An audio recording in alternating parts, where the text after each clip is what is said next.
In case you guys aren't aware of what happened earlier, the next Adpocalypse has officially begun courtesy of Vox. Not Vox Day, Vox Media. So, in case you missed out on that, they have a very flaming employee who seems to have a hard-on for Steven Crowder and is in denial about it, has been trying to attack him for years now, and has finally succeeded in whipping up a media firestorm big enough to get YouTube to not only demonetize Crowder, which I'm going to get into, is not as bad as it sounds, but on top of that, they have completely taken down and demonetized multiple other channels. Even Sandman has been demonetized too. Yeah, just found that out today.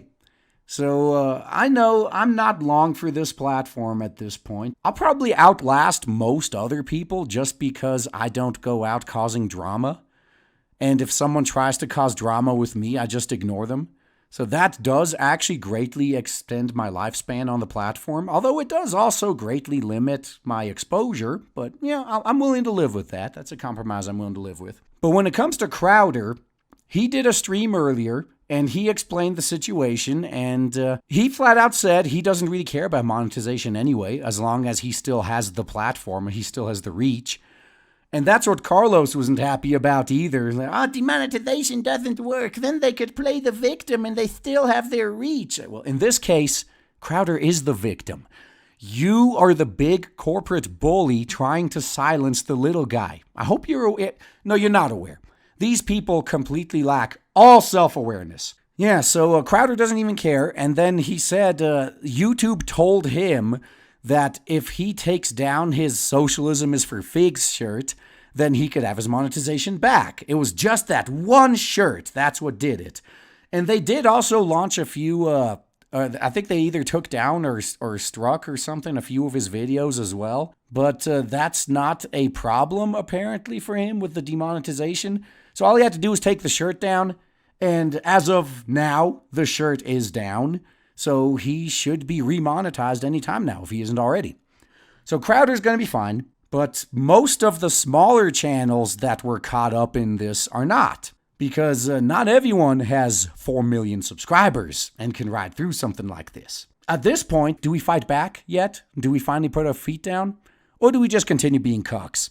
Like, if we fight back in any way, we're just as bad as them. Could you guys imagine an entire country run by these cucks?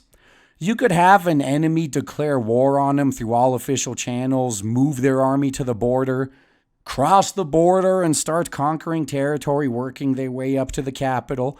And all the cucks would just be in the capital thinking they're safe behind their wall there going, well, if we fight back against them, we'll be just as bad as them. We're going to take the high ground. We're not going to fight back. We're not going to respond. How well do you think that would work out for him? So, yeah, I think it's time we fight back. But the important question is, how? How do we fight back against these multi-billion-dollar media corporations, this dinosaur legacy dying media that's on the way out and is trying to take us down with them? How do we fight back? I've actually seen the most popular response to that is, just flag their content on YouTube.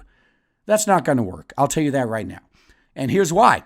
Because they don't follow the same rules we do. I doubt they even have flags.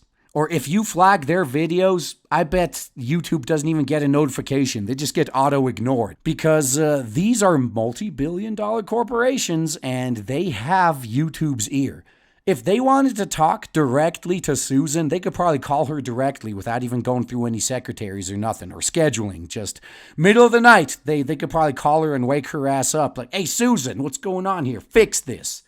And she will. Yeah, so these companies don't follow the same rules as us. And prove me wrong. I would love to be proven wrong about this. Have you guys ever seen a video from the legacy dying ass dinosaur media actually gets taken down on YouTube? Have you ever seen that? Any video from CNN, Vox, whatever. Have you ever seen it taken down? Not counting videos they took down on their own, obviously. Have you ever seen them get a strike? Have you ever seen them get anything taken down? And they do things that would get me taken down. But it's a different set of rules. They are the protected nobility class, and I am but a pleb, so I don't follow the same rules they do. Or rather, they don't follow any of the rules, and I'm expected to follow all of them, including the ones they haven't even announced yet. If you want even further proof, look at Jim Sterling, for example.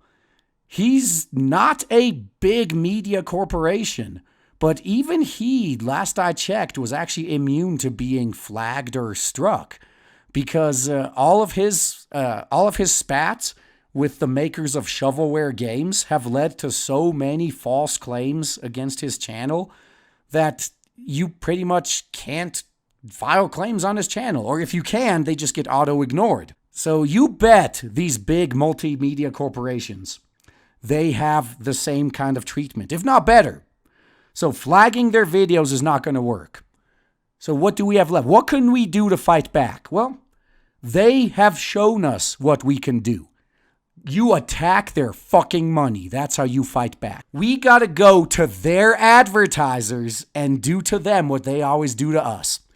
Everyone who advertises on Vox, in particular, since they're the ones that kick this off, we're gonna have to go up to them and point out all the shady shit that Vox does and ask if they're aware of all this crap that they're supporting by proxy by giving all that money to these fucking cretins.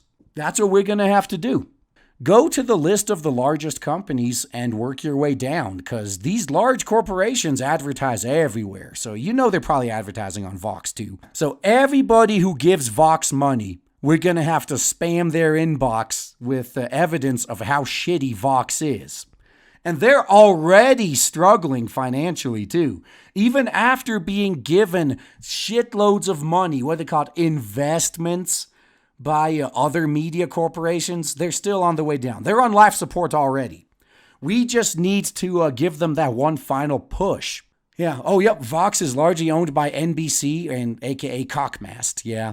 Yeah, that's what some of the other people were going into. That they just got like what, a $200 million injection from NBC. If this is how it's going to be, yeah, maybe even Comcast or NBC. If we email their executives enough, and let it be known how horrible Vox is, maybe they will be more inclined to just pull the plug. Yeah, we are living in an era where 30 unemployed people on Twitter can raise a big enough stink to get a multi-billion-dollar corporation to panic.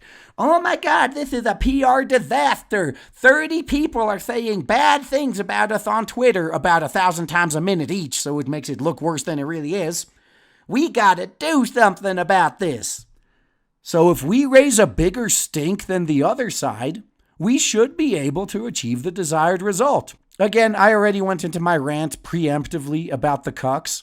Just ignore all them. Every time one of them well, you're just as bad as them. Yeah, and it's the anniversary of D-Day, isn't it? Yeah, anniversary of D-Day, where we're celebrating the Allies storming the beaches at Normandy and being just as bad as the Nazis because both sides were using guns and shooting at each other. So, cuck logic, man. Cuck logic. Ignore them. They are enemy infiltrators. Just tell them to fuck off and ignore them. That's all you got to do. Because all they do is stand in our way every time we try to fight back in any effective way. So ignore them. And as far as I'm concerned, everybody is at all times following the golden rule. So all of these dinosaur-dying media corporations that are trying to demonetize and deplatform us, I'm assuming they're following the golden rule and they're treating us like they want to be treated. So if they want to demonetize and deplatform us, that means they want us to demonetize and deplatform them. So let's go. And these are media corporations too, mind you. They don't produce any products. They operate entirely on advertiser revenue, right? That's why they're so scared of streamers. Because I make like nothing off of ad revenue anymore. I don't even monetize the streams at all for ad revenue anyway.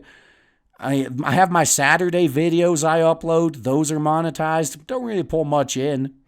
So, yeah, I'm not beholden to any advertisers. Only you guys, my own audience. If I get shekels, it's from you. If I get nothing, it's because I pissed you guys off, I'm beholden to only you. I don't have to give a shit about appeasing advertisers because I don't have any. And that's another thing they're scared of. These media corporations, they don't make money from their end users. They still make money from advertisers. So if we were to hit their advertisers, they would feel it. And considering Vox in particular just caused another adpocalypse on YouTube, what's the problem in returning them the favor? That's all I got to say. Do the same thing to them that they did to us. And when they're going out of business and people like Carlos are unemployed and no one wants to hire them because everyone knows how toxic these people are, I'm not going to get any sympathy from me because don't start no shit, there won't be no shit. That's all I got to say. We were just trying to mind our own business. They came and attacked us. So if we just happen to finish the fight that they started, oh well, they're going to have to live with the consequences. That's all I got to say about that.